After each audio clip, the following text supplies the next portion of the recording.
Ito ang problema natin sa face ay sa ngipin mo, no? So pag titignan mo, yung isang ngipin dito sa molar mo is flared siya, no? Ito nakaano siya, yan. So, nakalabas siya, no? Tapos at the same time, itong ngipin dito, bulok na to. So ito bubunot to. Ito kailangan pastahan. Ito kailangan pastahan din to. And then, sinitin natin itong taas mo. Ito kailangan pastahan. Ito kailangan pastahan. Ito yung sinasabi kong bubunutin kanina. Apo. Na ito papastahan. And then, sa lower mo, titignan natin yung lower mo. Ito, kailangan pastahan, no? Masyadong maraming kailangan pastahan dito sa baba. So, hindi naman kailangan all throughout kaagad papastahan mo siya, no? So, pwede naman siyang nakaplan na papastahan, step by step. So, ito. Ito, yung mga black na yan, kailangan pastahan din, no? Ito kasi ay nasa baba, nakasungki sa mga to. So, medyo i-atras yung mga yan, ma-clear out, para pumasya. So, braces pa rin talaga yung pinakamagandang pang-ayos yan, ano?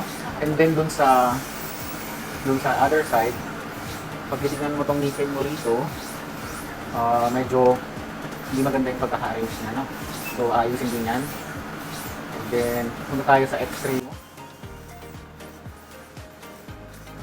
Pag tinignan natin tong x-ray mo, ito kasi, ito na yung sinasabi ko sa'yo kaninang bubunutin. Ito, impacted to, so kailangan bunutin din to.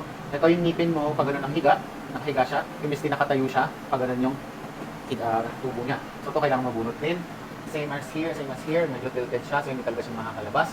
Yan. Kaya pansin mo, medyo natutulak siyang gano'n. So kasi nagkakaroon siya ng sungki-sungki kasi nga hindi enough yung space para dun sa ngipin mo. Or sa ngipin mo dahil dun sa maliit yung panga mo, no? And then, same as here, kailangan din tanggalin. Alright? So far, hindi naman siya sobrang ganun kahirap at gawin.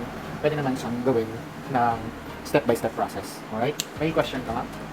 Regarding po dun sa bunot, paminsan, every ano lang naman siya, no? Every parang adjustment, hindi yung isahan. Yung mga bunot naman, it could be planned. Ibig sabihin, i-schedule natin after 2 months or anytime.